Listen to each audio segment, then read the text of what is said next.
All right, today we're going to dive deep and unpack the CUDA ecosystem. We're talking about the incredible software from NVIDIA that basically turns a piece of gaming hardware into a supercomputer. It's the magic that unlocks GPUs for everything from AI to cutting-edge scientific research. So let's kick things off with a pretty wild question, right? How did we get here? How can the exact same piece of hardware that renders the graphics in your favorite video game also predict the weather or train a massive AI model? Well, it's because GPUs have made this incredible leap from being just for graphics to becoming these unbelievably powerful general-purpose parallel processors. But just having all that power, that's only half the story. Harnessing it is the real challenge. And, that challenge really boils down to a fundamental problem in computing, a problem that your typical CPU was just never designed to handle. Okay, let's get into this, because this side is key.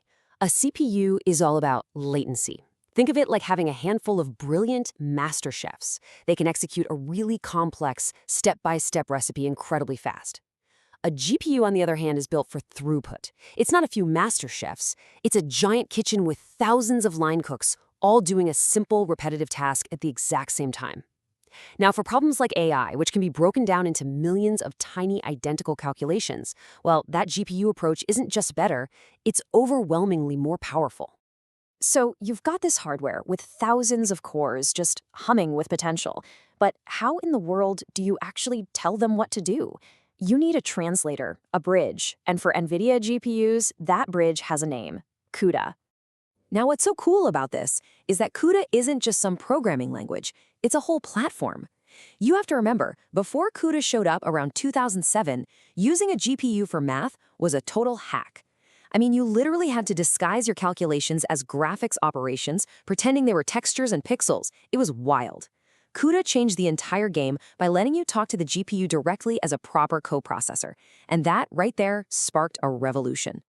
Okay, so to really get how this software bridge works, we need to look under the hood. We've got to get a feel for how a GPU actually thinks and runs code, because it's a little different. So, the absolute heart of the GPU is something called the streaming multiprocessor, or SM for short.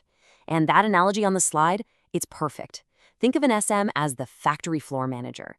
Its one and only job is to keep all the hardware as busy as possible, just pumping out work from the thousands of threads it's in charge of. But, and this is a super important point, that SM doesn't manage each thread individually. No, it groups them into teams of 32, and this team is called a warp. A warp is the smallest unit of work. All 32 threads in that warp are locked together. They fetch the same instruction and they execute that same instruction all at the exact same time. They are completely in sync. Okay, so here's the million-dollar question. What happens if those 32 threads don't all want to do the same thing? Imagine an if-else statement, where 10 threads need to go down the if path and the other 22 need to go down the else path. This is called warp divergence, and it is a massive performance killer. The hardware literally has to run the if path for those 10 threads, while the other 22 just sit there and wait. Then it runs the else path for the other 22. Your parallel process just became sequential. A huge part of writing fast GPU code is avoiding this at all costs. And this right here, this is the next huge hurdle for any developer. Memory. Just look at the insane difference in latency. The registers right on the chip, practically instant. But the huge global memory, where all your data actually lives, that's 400 to 800 cycles away. It's an eternity. The real magic, though, is in that shared memory. It's this little, super fast chunk of memory that threads can use to share data and cooperate, all without making that long, slow trip out to global memory. Getting this memory hierarchy right is absolutely everything for performance. All right, so we've got the hardware basics down. But here's the thing. NVIDIA puts out new GPU architectures every couple of years. So how do you write software that doesn't just work on the GPU you bought today, but will also run on some new piece of hardware that hasn't even been invented yet? The solution is this absolutely brilliant two-stage compilation process.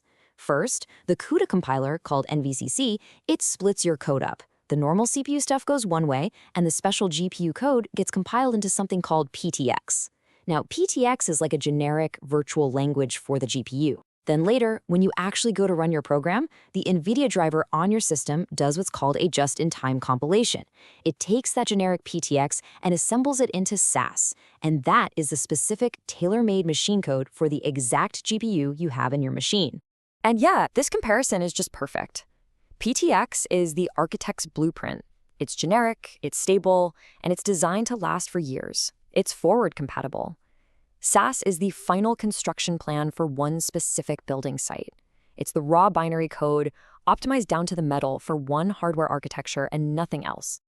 And this is why that all matters so much. This whole model is what gives you forward compatibility.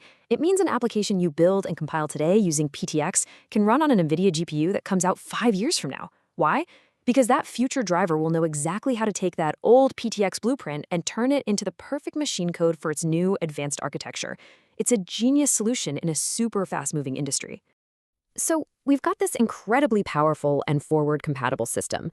But as we've already seen, writing that low-level code, worrying about warps and memory, it's just insanely hard. So how does the ecosystem fix the productivity problem?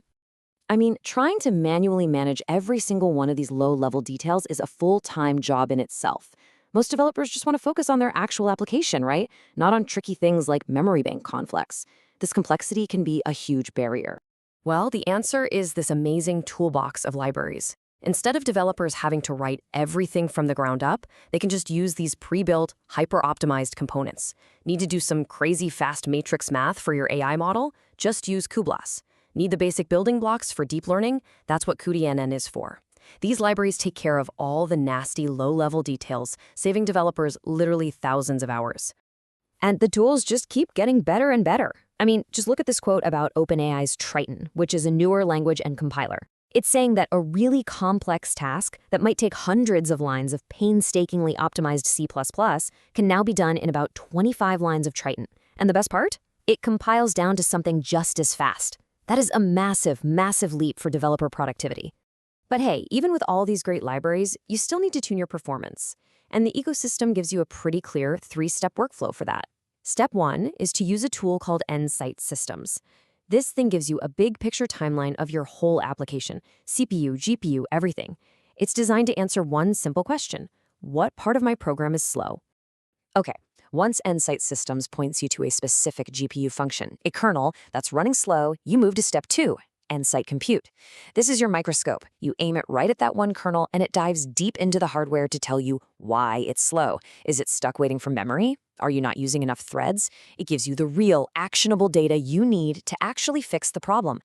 And finally, step 3 is all about correctness. Because let's be real, a fast answer that's wrong is completely useless.